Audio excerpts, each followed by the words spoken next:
You got your mama's sunshine, you got your daddy's rain. You're like a piece of heaven in a hurricane, and it's bubbling over. Hey everybody, like welcome sweet to this champagne. week's podcast. So I have with us, as usual, we have Vince Sierra. Hey. Who's over there on the board. We have Pastor Ron Vietti from VBF, who Hey, started the church back in the day. It's his anniversary today, by the way.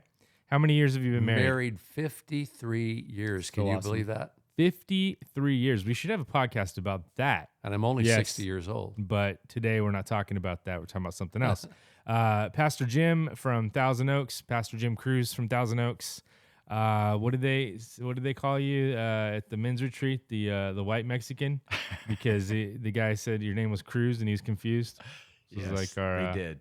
Yeah, it was pretty funny. Our speaker had a name for everybody. He did. But it's they don't know, it's CREWS. That's right. Yeah. Like Terry Crews. Yeah, the but actor. what's cool is you can rep whatever you want to rep. You know, right. these days those are the rules. So I'm Josh Vietti, and we're going to talk about fear today. We're going to talk about, what is it that you fear, that you're afraid of, and is there a good side to fear? And so I think it's going to be a fun conversation. Let's go ahead I have and nothing to start. say because I don't know anybody that has any fears, Yeah, right? Right. You know anybody that has any fears? not at this table. Right. kidding. Insert crickets there. Yeah, just Well, kidding. well, we say the old brand. What was it? No fear. Yeah, exactly. You know what's funny about fear, though, is men will never say that they have fear. They'll say they're stressed. Interesting. You know what I mean? It's like men usually say, I'm stressed out right Or now. I'm apprehensive about that. Or yeah, I just don't know. I'm. But is there a difference of fear and stress? I think there is, but I think that in my opinion, a lot of issues that we have mentally are birthed in fear. Here's an interesting way to start the topic. There are only two fears that are innate inside of us that you're born with. The two fears are the fear of heights, fear of falling, and fear of loud noises. Everything else from there is learned. That's crazy. I thought fear of heights would be in there because I have that one. That is one of my big fears. Well, it's funny because you see dogs, right? Or animals naturally, they fear. They walk up to the edge of a cliff. They don't jump off, right? They understand that that's not a good thing. They have that too. If you make a loud noise in the forest, there's deer out here today, and if you make a loud noise, they take off running, right? But they're not afraid of their taxes. You See, know? I didn't know that. I thought the fear of heights in me was because inevitably at some time when I was little, I fell off of something high or whatever. Well, it can exasperate I it. could have been born with Yeah, it. I mean, obviously our experiences exasperate everything, but it's how you process. It's what you're exposed to. All that. Well, stuff. what is the number one fear? Do you guys know? What's the number one fear in life? I would assume it's speaking. Public speaking. I've Public heard. speaking. Yeah, I don't really know. I haven't looked it up recently. They change over the years. Jim, what's your fear? And the number 2 is death, Death. right? Death. Mm. So Yeah, so death is people- definitely on the list. So, So- people would rather die than to speak in public. Is that crazy? Hmm. I don't know. I don't think I'm afraid to die. What about dying while you're speaking in public? Wow. That would be like a. What's the uber old fear. saying that I'm not afraid to die? I just don't want to be there when it happens. Right. Makes sense. But you know what? I wrote down some things. Fears, and somebody said one of the number one fears is social anxiety or social phobia. Social phobia, which includes speaking in public, Mm-hmm. going to a party because you're afraid that you're going to be judged. Right. What is? Let's go back. If the number one fear is speaking in public speaking, what are some of the mechanics of that? I mean, why are we really afraid of that? Is it that we think our peers or the people there are going to judge us? Is that it? It's going to probably come Mm-hmm. down to when you have to be in front of people, you don't want to say the wrong thing. You don't want to have to be held accountable to the things that you're saying, right? Like if you say something in front of a bunch of people, now you have accountability to the things that you're saying. And then I just think it also just comes down to, like you said, just simple things. How do I look? Did I dress right? Did I wear the right shoes? I mean, it can go so far down that rabbit hole. But yeah, I think it's going to come down. So I just to pulled up. I pulled up the that. list. You'd think we would have had this before we started. I have a but list. I do I have was a just list, waiting. too. Yeah, You're we're the ready only for one you. that But go doesn't. ahead. I'm the only one that doesn't. Okay, I don't so have it either. My list. Okay. Is from Chapman. Okay. EDU, because Chapman does this every year. The number one is corrupt government officials. That's number one. It's number one. That's No the, way. No way. The number one fear? number one. No number way. two is people I love dying. Okay. That's up there. Number three, a loved one contracting coronavirus. When was this I don't written, know. dude? This is I 20. know. This is 2020, 2021. This is the last couple of years. Number four, people I love becoming seriously ill. Number five, widespread civil unrest. Number six, a pandemic or major epidemic. Number seven, economical or financial collapse. Number eight, cyber terrorism. And whose grandma wrote this? What This- person in a closet? This definitely came out summer of 2020. Number nine, right hold before on. COVID. Number nine, pollution of oceans, rivers, and lakes. That's Okay. just not right. Yeah. And number 10, biological Well, warfare. listen to mine is social phobia, which includes speaking, Yep. public speaking, and then heights. Yep. And then snakes, bugs, and spiders. Yep. And then closed spaces, then flying. 49% of the people are afraid of flying. Jim, are you afraid of flying? I used to be. Well, it goes along You with heights too. I think we were with you the first time I flew. Yes, you were. And you were very nervous. Yes. I prayed a lot. Then they have fear of Yep. of darkness, fear of disease, fear of death, fear of blood. I don't have fear of blood unless it's mine.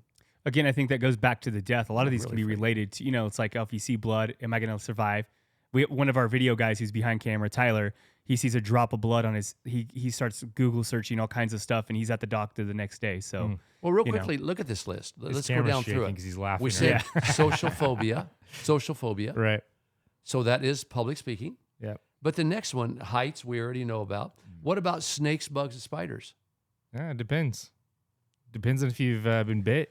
But you know why snakes, Right. bugs, and spiders are the worst? Because they're hidden. It's like the things most that part, they're yeah. things that you don't see. Like if a snake, in general, if you see it, you're not afraid of it if you can see it going across the path. It's when you're walking in the woods and you don't want to step on a snake or a spider in the couch. One of those are the one of the most fearful moments I've had in my life. One of the most fearful moments was when I was living in Ventura and we had a raised foundation, and I had to crawl all the way under the foundation to the opposite side of the house and check something.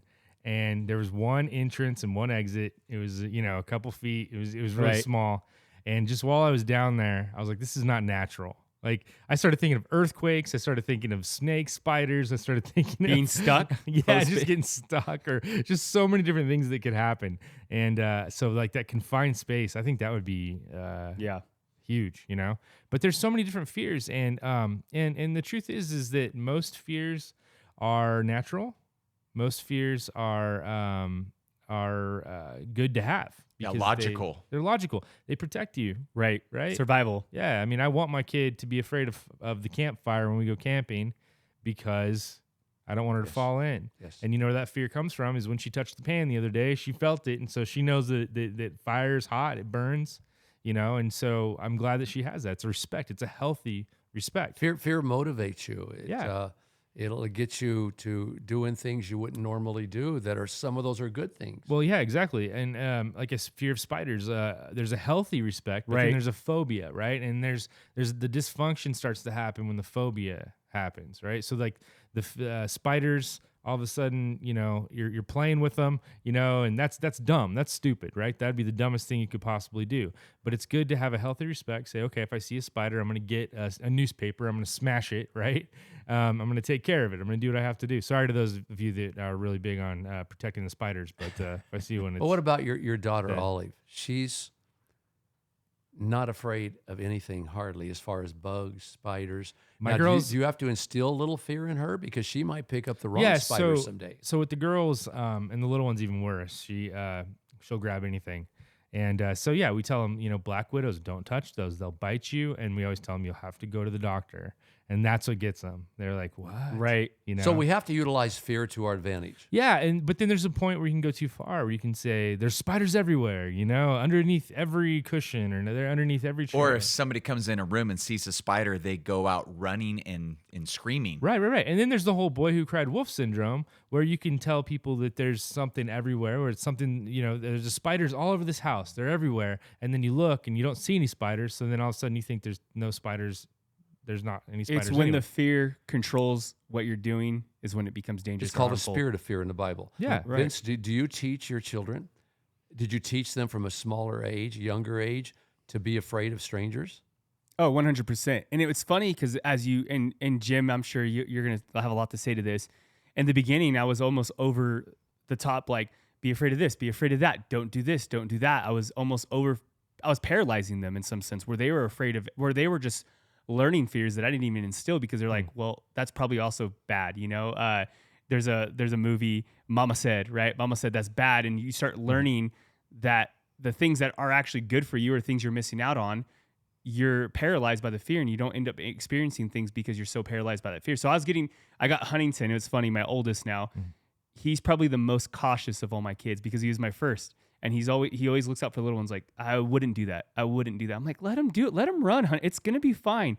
But it's funny because he was taught to fear at an early age. And so definitely having that, I taught my kids from an early age, but there's a healthy version of it. Yes. Versus one that controls Well, and I want to come back to what you said. It paralyzes your children with fear. But you could use fear to your advantage too. I've used it a lot. We go out to eat, and you guys know this by experience. And I'll tell you why everything good on your plate's going to cause cancer. And then when you don't eat it, I ask for it, and I'll eat it. It's to your advantage, right? And so I use it to my advantage. If you have something on your plate I really would like, I can scare you from eating it so I can have it. Fear can, and that's true. I love that point that you bring up because fear can also be used to manipulate people. It can. I mean, fear, think about it. If you don't want somebody to do a specific thing, don't do this because this will happen. I remember when I was younger, and this is a great story. I love this because you guys were all involved in this. I was working for the city and I had a good city job. I was marking up, and my parents, I told my parents I'm going to quit my job and I'm going to go work at the church. And they're like, that's crazy. Like, you can't do that. Like, you have a good thing going over here. Don't mess that up. Because if you take this risk, and they wanted to instill all this fear in me about if I did this, this would happen. And obviously I had God and I was following God, and I was like, if God's with me, even if this is a mistake, I will come out the other end of it. And obviously I did come out the other end of it, but my parents and then they thought they knew what was doing best. It wasn't a knock on them to say like, hey, they didn't have my best interest in mind. But if I let that fear stop me from doing what I was supposed to do, I wouldn't be the person. Well, you were fearless when you were doing it too, because you guys don't know this story. Vince, when he was driving over, he would drive over to Vegas every week in his little S10 pickup, and it broke down in Baker, and he had to stay in one of those hotels in Baker. Oh, and, no. I didn't know that story. I did. I paid like $20 at the time, and I remember the room, and I just all night I'm like, oh Lord, please let me not. And then one time, I don't even know if you know the story.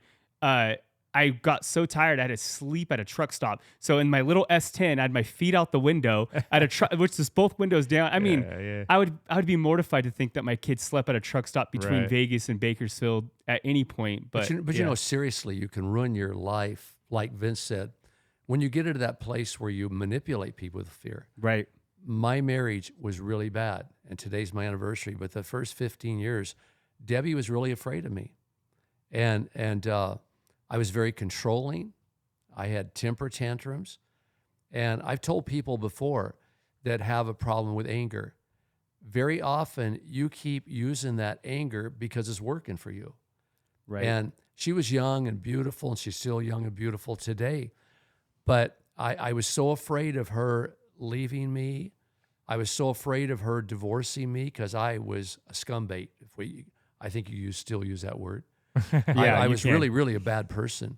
And so I had no security. I was very insecure because I knew I was really a bad person, and I felt she was going to find somebody else and leave me. So I controlled her with fear. I manipulated her. Boy, you don't ever leave me. If you do, you know what I'll do. and where were you at today? Why were you there? It was horrible. And, thankfully, God saved me. But we got to talk about that. There might be people listening today that you're manipulating people with this this thing called fear. You're making them afraid of you. Even your children. I think some parents, they yell and scream and, Right. I'm going to spank you out behind the back garage back here or the back barn, whatever it used to be. If you don't obey me, man, you better obey me now or I'm going to slap you. I mean, so many people manipulate people with fear. So talking about fear and how it affects our behaviors, because you probably came from a place where you were fearful, right? You're saying, and then you instilled fear as my well. my dad threatened me all the Right. time. So you and I was used it. very afraid of my dad, and then I used it on my wife. So what right? other traits do you think, for the people that are listening to this right now, what other traits do you think people need to watch out for in their own lives to see whether they have fear or not in their lives? I mean, what traits do you think, specific traits, reflect a fearful life?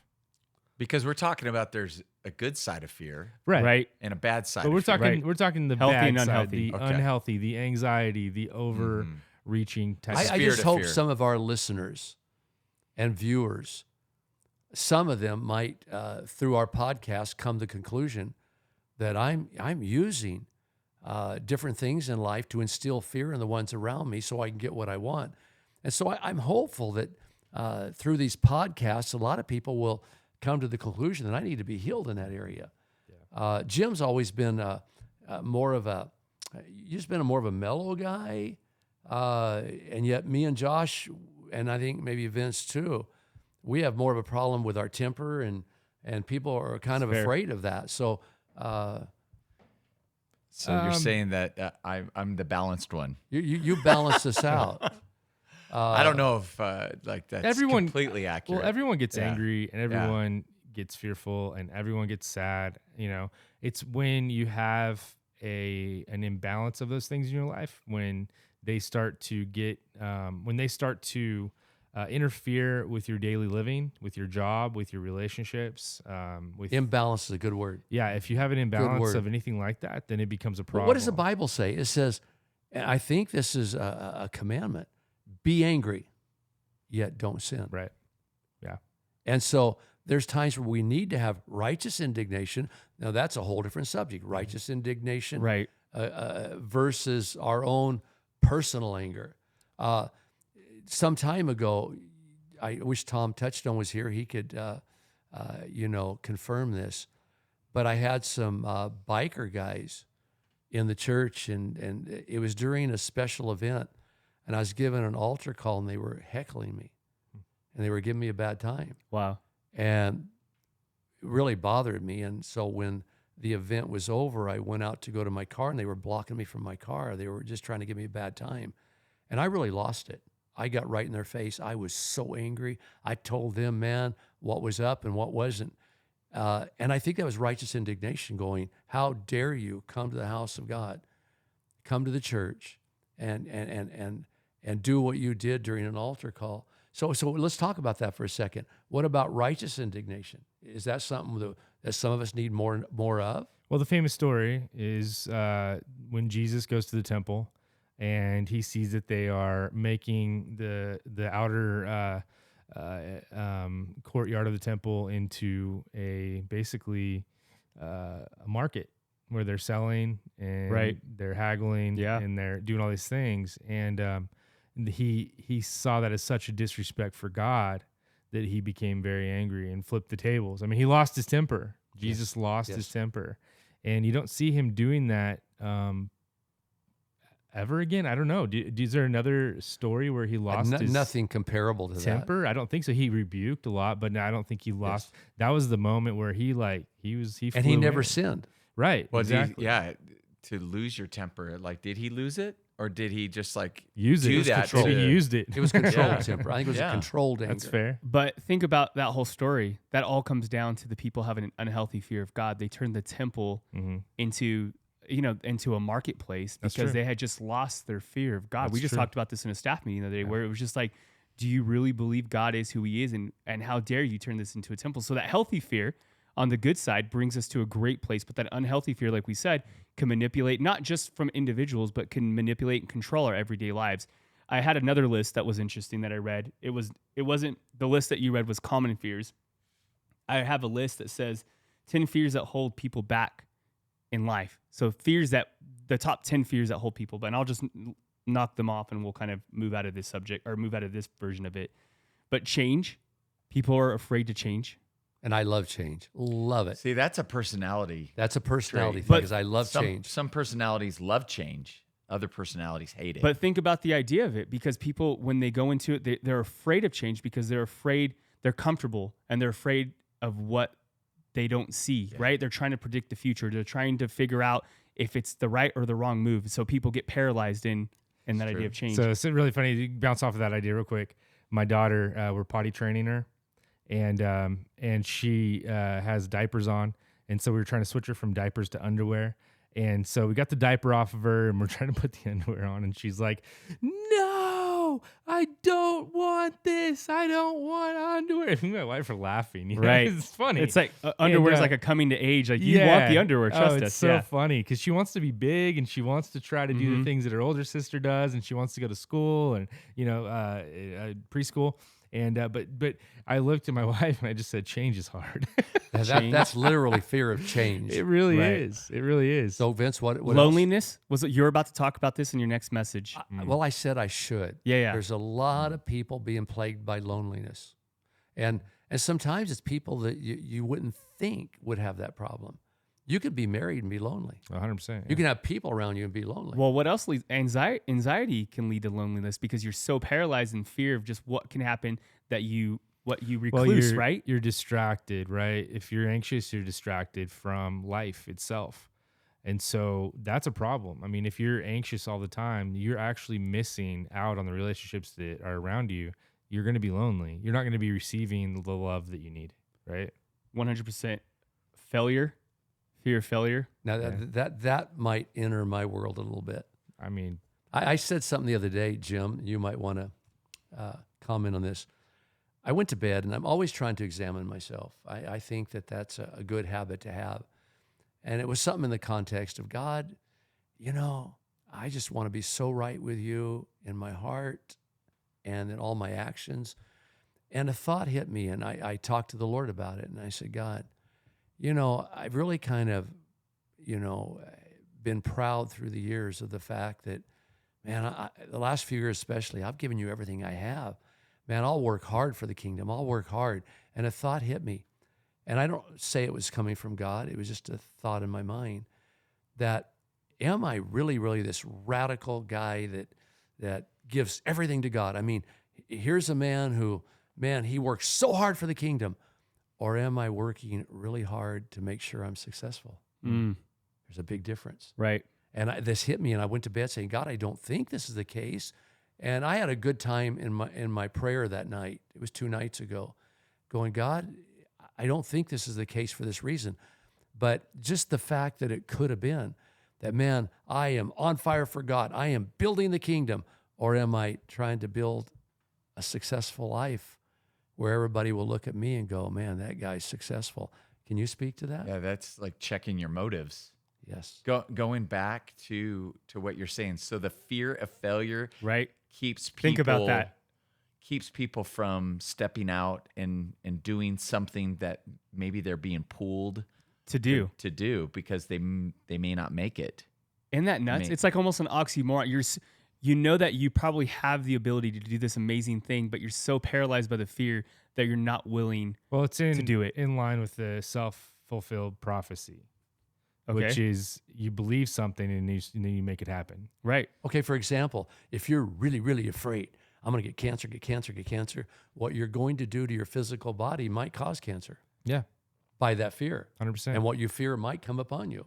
100%. Um, But you know what? I'm telling you, there's so many things on the table here. I mean, we might have to go 2 weeks for this one. Fear's a big topic. it's a big especially topic. in our culture that is ridden with anxiety, because I know fear and anxiety are different, but they are related. Yes. That, I have not talked to a 20-something girl who does not claim that she is anxious. Like Wow. they are all anxious.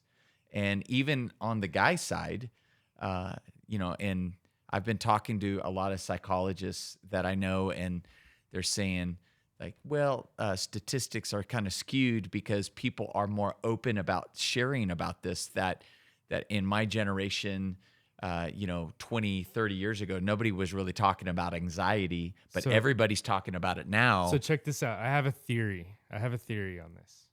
I'm sorry. Did I cut you off? No. Or are you going to continue? No, go for it. Okay. I wrote this down this morning, and it goes right along with what you're saying, because anxiety is an epidemic. It's insane. Right. I'm just going to read it from my notes because I want to make sure that I get this thought out there.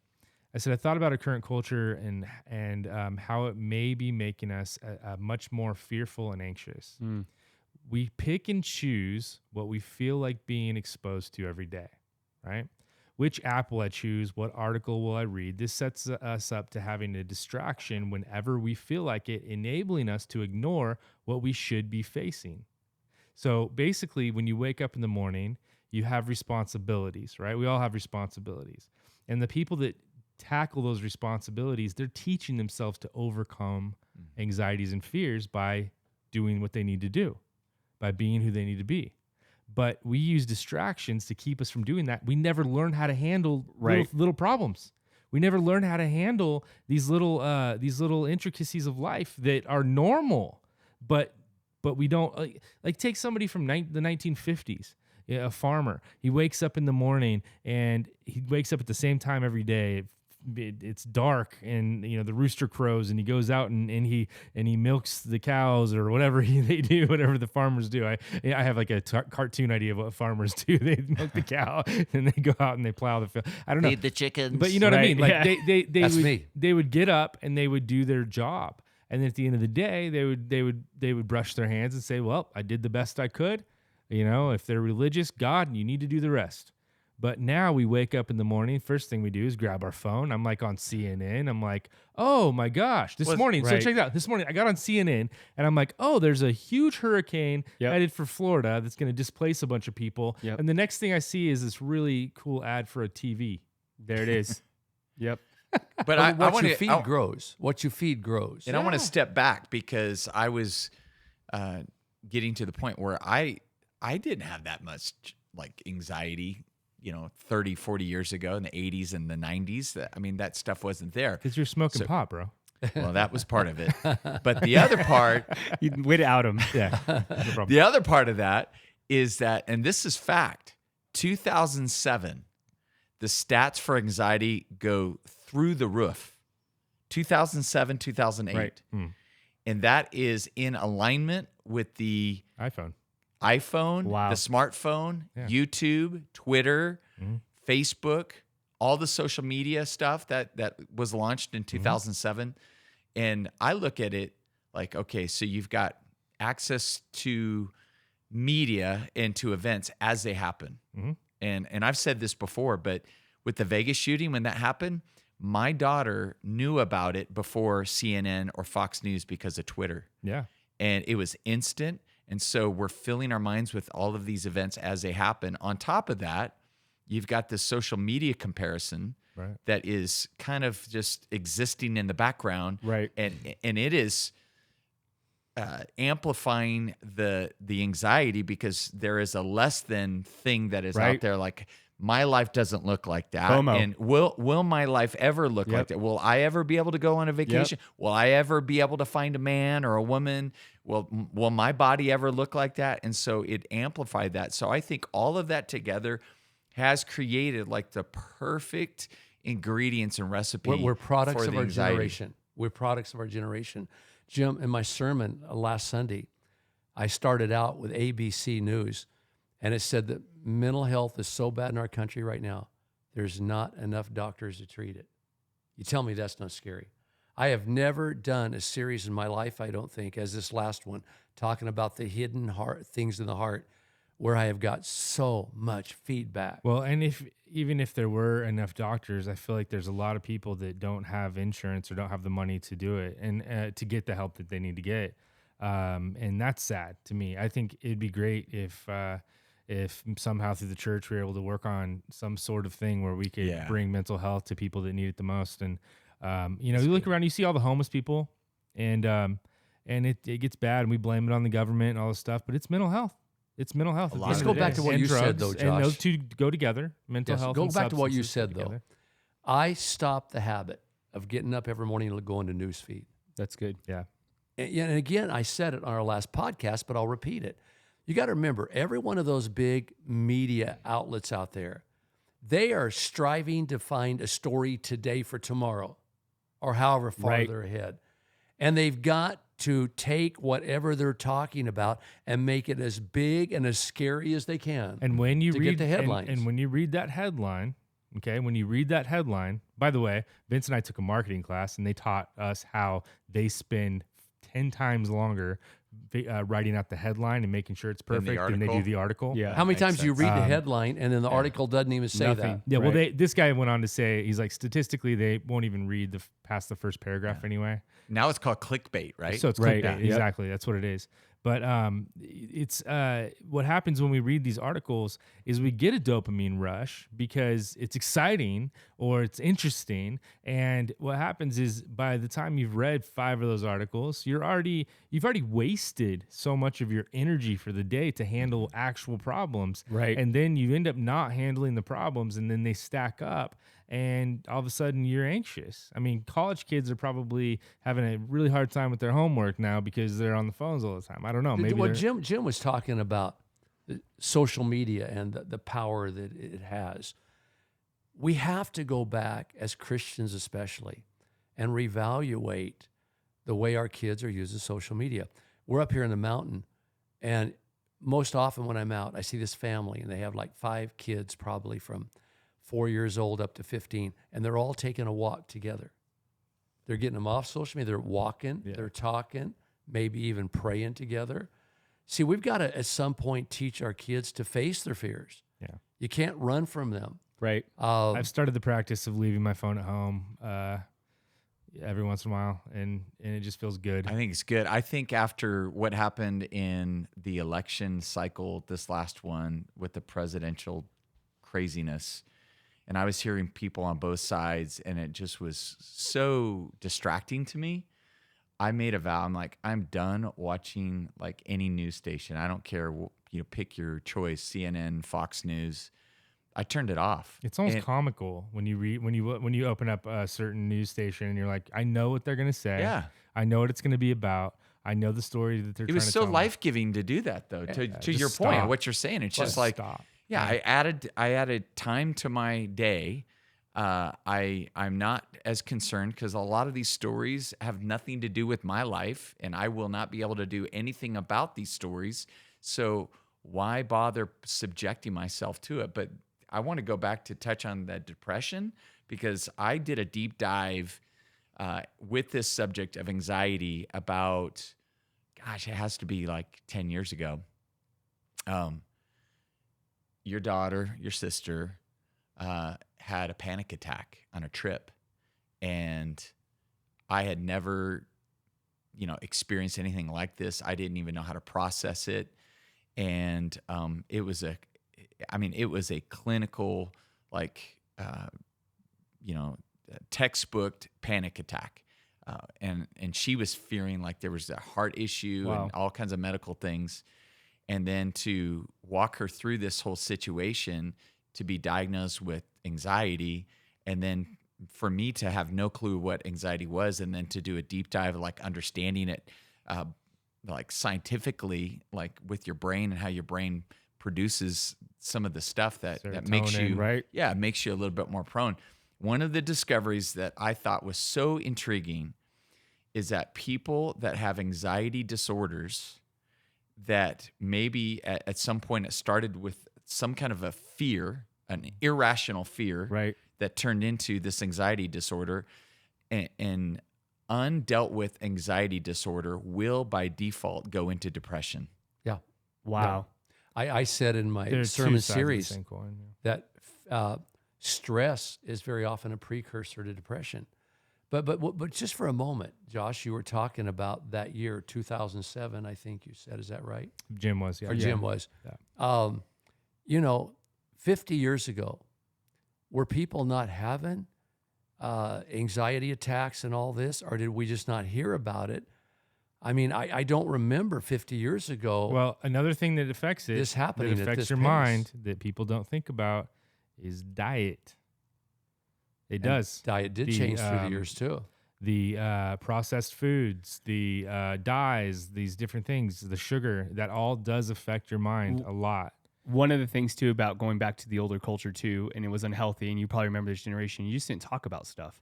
Like you hid stuff behind the scenes. You're like, we're not, you just True. you just hid stuff. And so it was, so I think this generation for the good or the bad is a little bit healthier for bringing more things to light. I still think, like you said with your last message, the hidden things of heart, I still think we hide a lot of things that we don't want people to see. Yeah. But yeah, I think that we hid a lot of things. What you said about our bodies, and you're going to be able to speak to this, and I hope you dive on this for a second. So when you fear, the idea when you fear, your body releases a lot of stuff. And like you said, if it's an unhealthy fear, if you read a news article, your body produces cortisol, right? And what does that do to our bodies? There's a lot of things. Right. Lately, I've been dealing with weight around my waist that I believe is caused by cortisol. Right. But Stress. also heart on your heart, raised blood pressure, all this different stuff that can cause, well, what happens is you didn't use it. You didn't do anything with it. The idea is that fight or flight, right? So people talk about this chemical thing that happens when you fear. It's fight or flight. You either fight or you run. Right. There's a third one. Okay. You can freeze. Okay. That's another one. But then again, go back to something else I said too. Just a few moments of stress can destroy mitochondria in your body. And that has effect on the immune system. I'm going through something right now, and a lady that I really trust gave me a word from the Lord the other day. She says, I was praying for you, and I really feel like you cannot have these adrenaline rushes for a long time. In other words, the way I operate, I'm high strung. Sometimes I get these adrenaline rushes that'll last for 10 or 15 minutes. She says, that's not good for you. I get really hyped about stuff. And for example, if something upsets me, I can't get off the topic for 15 minutes. And she said, you're destroying your body that way. And so there's so many reasons why we're sick sometimes. Right. So this is the negative side. I think we've pretty much covered that, right? And Well- we can go further, but I think we need to move forward to the positive side of fear. I would say, just to conclude this up and sum it up, I would say, just from this little conversation, negative, we're just conditioned to fear. for sure. Would you? I mean, that's Most of it's learned, is what most you're of it- saying. and we're conditioned. We wake. The world wants us to fear. Yeah. Would you say, was that fair? And we're all, people might say you're hypocrites because we all have our phones here, but I have notes. Yeah, I we got have notes on here that I want to yeah, talk well, about. I'm just saying, like, I'm starting to use my phone much differently. I'm starting to be intentional about how I use But my let's phone. talk about the positive side. Vince was talking about the fear of failure. Now, very often when I'm counseling people, let's say that they've just had a new diagnosis of cancer and they're real upset, they're crying. I say, okay, let's go to the worst case scenario first. If we can handle the worst case scenario, then we can move backwards from that. You could die from this cancer. Now, as a Christian, let's talk about death. Because here's a verse right here, listen to me, in Hebrews 2:15. And it says, deliver all those who through the fear of death were subject to lifelong slavery. Through what? The fear of death. If we can get to the place as Christians where we really believe we have eternal life, and we can handle that and say, hey, that's the worst case scenario, I can handle that, then we can move from there. So, in another way to say that would be, if you don't fear dying, that you're free. To a big extent. Okay, let's Right. go back to that, Josh. It says that deliver all those through the fear of death were subject to lifelong slavery. I can't move to my dream house in the mountains because there's no hospitals nearby. And I have a heart problem. And so they're being held bondage by that. And we give 20 examples of that. We were talking about failure. I struggled with that for some years, fear of failure. But what has helped me a lot, and I have a certain way of believing, that when I'm spending time with God, He strengthens me. Right. And very often when a thing of change comes into my life, some circumstance that's going to call me to change in order to go here or do that, my passion that God has filled me with in this time of prayer and abiding with Him is so much stronger than the fear of failure. It's really motivating me, and this strong sense of what God's given me. I mean, again, I'm going to bring everything back around to the spiritual at some Yeah. point in time. But when I spend time with God, let's say, for example, God says, Ron, you're supposed to go to Texas and start a church. And he confirms it 3 times. Now, all of a sudden, I'm getting excited. I can't wait because God's told me to go to Texas. Man, what's going to happen when I go there? All these good things. And my conversation with God and the Holy Spirit witnessing to me that I'm to go to Texas overpowers any fears that change could bring. Does that make sense to anybody? Yeah, it definitely does. And I think your relationship with God is 100% connected to how much you fear and have anxiety. I do believe this. I think that there's a chemical side when you're having panic attacks and all these things, and that's like a wall between you and God. For me, I was diagnosed with depression and anxiety. Actually, I guess it just kind of goes together. Just threw that one in there. Cousins. Yeah. And so I for me, it was a wall. Like I wasn't able to just connect with God like I wanted to because I couldn't get out of my head. Right. But once I started doing little things, started practicing some meditation, getting back into actually praying, but not just like the quick, like God help me prayer, but actually listening, actually breathing, using temperature changes, all these things, like they seem silly. I was carrying a golf ball around with me for a little bit to be mindful, to like be here, to be now, to not be worried about tomorrow.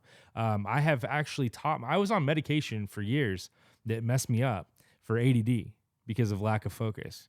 I honestly, in the last few months, I have been training my mind to focus and using mindfulness techniques to where I don't think I have a problem with it anymore. Like ADD, I really don't. I'm focused on what I'm focused on. Now, will I still forget my keys? Yeah, I'll still do that stuff or whatever. But like right now, I'm focused on this. I'm focused Josh, on you guys, and I have no fears or anxieties or worries because I'm right here. We're good. training ourselves nice, to deal with these fears and anxieties. Something really simple has been helping me. For years, I would have these times when I would go to bed stressed out, and I'd get up to go to the bathroom or something, and all these wheels would start turning. And it was horrible. Lately, I found something, and as simple as it sounds, it works. I'll get up to go to the restroom or something, I'll go, disengage, disengage, disengage. And I'll say that to myself or out loud, or disengage, disengage. And it works. It works. And it's been helping me, to not. You need to share this with your daughter. Engage. This is good. I think I passed down to her. Well, Jim, some just of my fears. when she gets in the car, just start playing the podcast, and then she'll get to this point, and then she'll be mad. But just try to turn it off before she gets to the point where we're talking. And about then it. you'll have fear in your life. Be great. Then yes, I want to come back to what you were saying about that text in Hebrews and talking about, well, if you can get past the hurdle of like the fear of death, then you can endure this. Because what you're saying is faith over fear. Ooh. That faith trumps fear. And something that God showed me when I was doing this whole study about anxiety is when he gets involved, he will turn your what if into a so what. Yes. Boom. I like it. Well, why do they call hard liquor spirits? They use the word spirit. Have you heard that? Yeah, right. For liquor. Yeah. Because liquor influences you to do things you would not do normally. My highs in God overcomes a lot of fears. I choose to believe right now, this might change, but I choose to believe when they tell me I'm going to die, I'm going to get thoroughly excited because I really, really believe that I will be in heaven in the next few moments. And I it might be different. Maybe I'm speaking way ahead of time, but I really think when it's my time, and our audience might know, and maybe they don't know, I've asked God to live to 85. As long as I stay strong, keep lifting weights, man, and be the Mick Jagger of the Christian world. I love that. The people will hate that. I have told that story to so many people. My father-in-law is the Mick Jagger of preachers. Yes, That's awesome. I want to continue to be cool as best as I can. But I've asked God to live to 85, and my wife says, I don't know if you're really thinking about what you're saying. But I do believe that if I get to 85, I think I'm going to have a dying birthday party. Yeah. And I'm going to say, you know what? This is the year I'm going home. Maybe I'm just too far from that to be speaking in reality right now. Well, 'cause you truly believe that when you die, you're I'm going to heaven. I am Jim, going. when you die, you 100%. I am going. Josh, you believe. 100%. So I think so. I think so. Yeah. Yeah. If you have that belief, I'm going to double down what you just said because I like what you just said about faith over fear. One of the scriptures I wrote down, and I actually love this passage. It's from Matthew. It's in a couple of of why am I losing my spot? It's in a couple different Gospels. passages in Matthew and Gospels, but in Matthew 8:23 it talks about the storm. It says Jesus went on the boat. There was a great storm, and then what it says that the disciples freaked out. They feared. They completely went into fear. And he comes to him and he says, "You of little what? Faith. Faith. Yeah. You have little faith." And I think it comes down to that. I think if you truly believe that you're going to be okay in the end, then you can overcome a lot of that fear and anxiety So that you're going Faith through. is a substance. Is a substance. It's a Right. gift, and I believe it comes through relationship. It comes via love. In one of the scriptures I want to share, 1 John 4, God is love. Whoever abides in love abides in God, and God abides in him. By this is love perfected with us, so that we may have confidence, right, for the day of judgment. Because as he is, so also are we in this world. There is no love and fear. That's not what it says. Perfect love casts Right. out fear. That's not what it says, but that's true But too. right. It says there is no fear in love, but perfect love casts out fear. And to me, like I'm not saying that you can pray everything away necessarily, but you can definitely get into a point where you are so in tune with God, where you're listening, where you're hearing, where you're obeying, where you're worshiping, praising, to where everything subsides. Jim's going to be able to speak to this, I think, because you're married to my daughter. But I had someone come to me the other day, and now this is going to be, kind of, what's the word I want to use? A little bit of PG-13? controversial Okay. because of people's different theologies. But she said, I believe my daughter, whoever, is going to die because God's been preparing me the last year for it. So I think I'm prepared that she's probably going to die or whatever. And I said, so you think God's preparing your heart for her death? Yeah, I do. I think God's preparing your heart to pray for her so she doesn't die. There's a big difference between the two. Big difference. Now we can get into the theological aspect of this, but I think very often God might give you a perspective of something that maybe is going to happen in the future. Instead of letting yourself be consumed with fear over it, I think you might be called to pray it away. Let me give you an example. Before Jim married our daughter, Debbie and I were driving to Porterville, and I looked at Debbie and I said, Debbie, I feel like the Holy Spirit is speaking in my heart and telling me that when I mention to you what I'm going to say to you right now, you've already been thinking this. And I said, I feel like I've been shown that Jim is in danger of having a car accident and dying. You were traveling that time a whole lot. And she started crying, just weeping. She said, God's been telling me that he's in danger of traveling that road. Wow. And I've been having dreams that Jim's dead. He's dead. And we're having his funeral and whatever. And I said, but God gave us that to pray this away.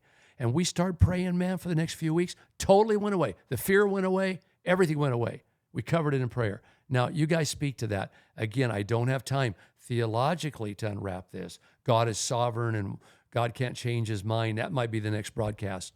But do you think God ever gives you perspectives of something that he sees down the road that's probably going to happen, so you can start praying Premonitions. over it and pray it Yeah. away? So Is that ultimately what we're saying is get close to God, right? Get close to God, listen, pray, and obey, right? And pray the right things. But let's do this. Let's go through some scenarios. okay? Josh is going to avoid this question right here, but I want Jim to answer it first. I want him to speak into this because he's married to my daughter, and I think sometimes those kind of thoughts have played a big role in her life. and because maybe mine. they can send you down a rabbit hole. When you get this thought in your mind, like, so and so is going to die, and then you're like, what if they die? And then I'm going to be sad and oh my goodness, and what can I do to prevent that? And so the mental health of that thought bubble can just drive you down into a dark place. But you guys, being rich in faith, said, we're going to pray over it because we believe that God gave us this premonition so that Yeah. we can do something about it. And I will say, I look back because that was when I was in college and I was driving back and forth from Cal Poly. I had a sleeping disorder to where I would get really tired when I was driving. And I will tell you, there are parts of that drive sometimes that I would not remember. That's scary. That, like, was I asleep? You know, and I know That's I'm not the wild. only one that you've driven like a long distance and you're like, I don't remember driving the last 10 minutes. So maybe an angel, because of your prayers, carried me through a potential car accident because I'm still alive, you know? And then that fear left us, if you can even call it fear. Maybe it was something God was saying to us and we interpret it in a fearful way. So I believe in this with all my heart. So would you call it fear, concern, or I think it was concern, premonition? but I think that concern in some people's lives could turn into fear. Yeah. So there was a premonition, and you could choose at that point by Yep. faith to Yep. give it to God, or live in fear and It's- live in this dark space. God wouldn't give you a premonition if indeed he's doing that. It's what you do with the For fear. you to be afraid. Yeah. He wouldn't say, here, I want to torture you for a year. Right. Your loved one's going to die, so I'm preparing your heart. So I'm going to torture you for a whole year. If he gives you a premonition, it's, I believe, to pray whatever it is away or pray it down a different road or however you want to explain it. But I know you want to go a different direction. So we've got to come back with this broadcast. We haven't even touched death yet, the fear of death. Oh man, that's a whole podcast in itself. I think we're gonna go into that, right? We have to go Yeah, into we it, have I to go think. into it. Well, I was just thinking about people who are listening to this, and I think it's a very interesting discussion. But it's also people need practical help, right? Yes. At the end of the day, that's what I'm always looking for: is how do I fix this problem right now that I have? And so, real quick, let's think of a couple scenarios that people might have in their life right now. Let's say the first one is fear that their significant other is going to leave them. What advice would you give them? If I was afraid my wife was going to leave me, Hannah, I start looking at myself and asking myself, like, in healthy fear, like Right. not letting the fear control me, but Right. actually trying to take control of it and saying, am I being a Well, good because husband? earlier Am I- when you were talking about Dad, you were talking Okay, about that's Mom. You were fearful she would leave Yes, you. yes. But that was just out of fear. It wasn't her. It was just out of fear, right? It was out of fear because I was being such a bad person. Okay. because And I of really your knew own she could do better. insecurity. I knew she could do Your own better. So Right. maybe the practical help or the practical advice for this person would be look inside of you. What is causing this? You know, is it based on reality? In my therapy, they've taught me to check the facts. You know, Right. what are the facts? What's real and what is made I would up say in your head? if right? I felt that, I would go to prayer and say, God, show me the areas of my life maybe that aren't conducive to being a good husband. Right. And then I would try to change those ways. I would try to love her as much as I could, but the backdrop would be I'm going to do all I can do, but doggone, if she leaves me, there's life after this. Well, I don't know would if- have to have that backdrop. I don't know if Jim has heard my locus of control thing with the external versus internal. It comes from a book by Charles Duhigg, Power of Habit. Anyway, the idea is that some people believe that they can control anything and everything in their life, and they have more of an external locus of control. They believe they can handle anything that comes. They can change things, right? And then other people believe life happens to them. They have a very internal locus of control. So they're just like, whatever happens, happens, man. You know, they're like the hippie or whatever. And the unhealthy people are the people that don't know the difference between what they can control and what they can't. And so I think that in a situation like that, when it comes to a relationship, there's a huge aspect that you cannot really control. And that's the other person's feelings, their thoughts, their mind, their They have reaction. free will. They have free will. We believe in that. Some Right. people don't. But we believe that they have that choice, right? And so you can do all the right things and still lose them. And then at that point, you don't want to have that attitude of, well, whatever happens, happens. You I'm do gonna- the best you can I'm do. going to deal with it. But there's also things that we can't control. Am I treating this person badly? Am I fighting them? Am I dealing with my own anxieties and issues, and am I pushing them away, right? And so maybe you need marriage counseling, maybe you need therapy, maybe you need to talk to a pastor, maybe you need to talk to a friend. I don't know, but it depends on what level you're at, right, in your relationship. So that's one practical help. And I think going back to that, letting somebody else in It's good. to be able to process this with, Right. to kind of see if this is rational or irrational, Yeah. to be able to let somebody else in. And that could be, I call them battle buddies, that I get concerned, Ron, you probably are the same way. It's like when I'm the only friend of somebody that has been attending church. Like I'm the only person they know and connect with because they've heard me speaking. Oh, man. I'm like, this isn't good. You need to find some people. That's why I'm a huge advocate of like life groups or small groups. I was in a group therapy session, and they went around and asked everyone. They said, "Who's your core? You know, the people that you your support system." They called it, and so many people didn't have anybody. Yeah. So And I thought that's where huge. people get stuck in their head, Right. and they don't have anybody to process this And with. you want the right people too. Oh, 100%. You don't want Yeah. just anyone. You Yeah. know, whoever's easy to be friends. You're not with. going to find a perfect person, but you want to find somebody that is running the same direction as you are with God. and who will tell you the truth. Mm-hmm. Yeah, I just can't live with fear. And again, I know that was kind of a quick response, but again, whatever find myself being afraid of, I will take everything back to a spiritual platform. What if somebody's afraid of, really afraid of getting a disease and dying, or really afraid of health in general? And what would again, you- maybe I'm oversimplistic, but again, go talk to someone, get it out. We have to get these stressful things out. And hopefully, if you have heaven as your backdrop and you go, I'm on this earth, I'm going to start eating the best I can. I'm going to start exercising the best I can. And if it doesn't work, it doesn't work.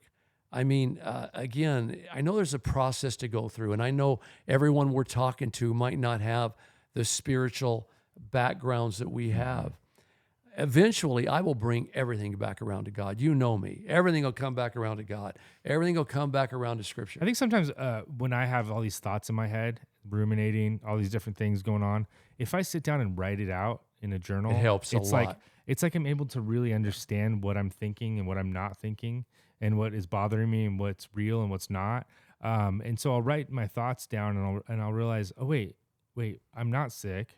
Yeah. I'm worried about being sick. Right. And because of that worry, I'm actually missing out on life right now. 100%. And that's actually what I'm afraid of Yep. missing out on later by being sick. Right. And then you're like, oh my gosh. Well, you know? already gave us a solution. When you find yourself with these intriguing fears or these devastating fears, the first step, and we saw it with Elijah, you have to go find somebody you can trust and talk it out with them. Don't leave it inside because it'll grow. Mold grows in dark places. You got to get it out, talk it out, and get some counsel. So I have one more important, and this is specifically for you two. What do you do if you have a presentation coming up and you are deathly afraid to speak in front of people? How'd you guys overcome that fear, or did you ever have that fear? I dropped out of speech class. At college, I dropped out. Fight or flight. Yeah, Yeah. Or freeze. I had a I panic. just learned that. You Yeah, know, I freeze. had a panic attack during a You did. sermon a couple of times. I was You there. did? I had a panic attack on On Christmas Christmas. Eve service Which one? in Ventura, and my father-in-law was I there, saw it. and I froze and I stopped, and I was just like, I'm gonna pray right now. I don't know what else to do. I'm like, I don't know if I even really am comfortable sharing the Christmas story right now. It was a whole thing. Let me ask you a question, though. It's crazy. Did you come in fully 100% prepared? I don't know. I'm probably not. I mean, the family was there that day. If you know me, the way I prepare, I always put headphones on. I really get pumped up and get focused. But I have notes I can go back to if I have one of those, what do we call them, brain farts or whatever. I don't know what you call them. yeah. I just had one. It happens. I think it's called getting old. Is that But what it is? but yours was completely. Mine was out of fear. Yours was out of fear. I saw it firsthand. I mean, you were taking deep breaths and you controlled. But I love what you said. You went back and you did pray. That was the one thing that you did. I did. And- And then I also, and that calmed me down a lot. But I also went back and learned about what that is, and I learned how to handle it. And so basically your thoughts are on a conveyor belt, right? They're coming and they're leaving. They're coming and they're leaving. But I have notes, so if that happens to me, I'll just go back and read the Well, notes. you're a special, I'll just read the you're a notes. special case because you have a very headstrong mind. Like you're very headstrong. So you're able to say, well, it's funny. Vince and I, we joke around about you sometimes because we hear you in the speaker when we're doing videos, and you're like, "Come on, Ron, you talk to yourself," and you say, "Get it right." And so you actually are talking to yourself and telling yourself what to focus on. I think most people don't have that discipline. I think people need to learn that. So back to the whole I have a presentation coming up next week. Jim, what do you think? What's your best Well, advice? you know, I saved the cassette from the first time you allowed the college group to go up to the stage. I think it was a Wednesday night, and like 4 of us shared. It was the first time I've ever been up on a Wow. stage like that. I saved the cassette. It wasn't an 8-track. It wasn't 8-track, bro. It was a Come on, cassette. man. Okay, just making sure. I was born in the 70s. Okay.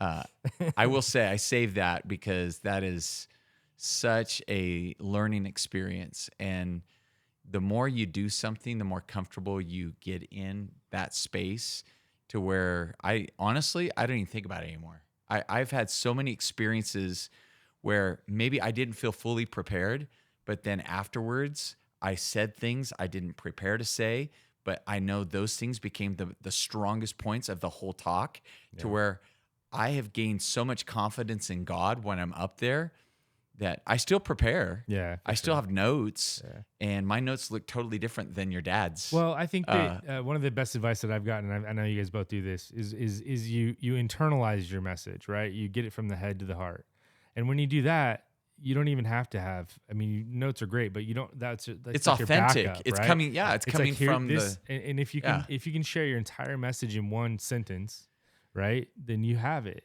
You know it. This is what I want to tell everyone. you I know? don't go by my notes very often, but they're there in front of me. I don't know how you could go they're by there your in notes. front. Your notes This are is crazy. true. Like he Yeah. writes in the margins, up and down, lateral. Like it's crazy. We'll go back to the back room, like, hey, Pastor, we have this verse, and he'll Yeah. go back and it's just like around the whole Well, page, and you're He, like, he wait. keeps telling me one day he's going to hand me his notebooks, and I'm like, for firewood? What? I'm not. What am I going to use this for? Because I'm not going to be able to read them at all. I'm going to have Tara help me. But I with- have them up there for a reason. Yeah, Tara could translate them Well, for you. Dad, I'm going to have the videos. Yeah. Much Well, better. I have them up there for a reason. If someone comes in and does something really crazy, I lose my attention span at that moment. I just go back to my notes. Right. So they're almost like a safety net for me. So another form of advice, because I that's think I've good. had probably more fear than anybody of speaking, is people don't know what you're thinking. That's huge, because I will have all these thoughts of like, you're not doing it right, or you said that wrong, and I'm like, they're not thinking that. It's just me, you know. And they don't know what you don't tell them. So I used to speak, and I would speak my insecurities. Oh gosh, I messed that one up. Sorry guys, you know. And they just don't know. They don't know that. You don't want to do that. Yeah. I like what you said, and we can start to tie it up here. You said you use your notes as a safety, but how much Safety more net. confidence does that give you going into Oh, a situation? A lot more. So would you say a lot of people's fears, or would in Jim too, is just out of just preparation for life in general? Huntington and I went backpacking. We've been planning this backpacking trip. I said when you become a freshman, I'm going to take you up on this big backpacking trip, 5 days. It's going to be amazing.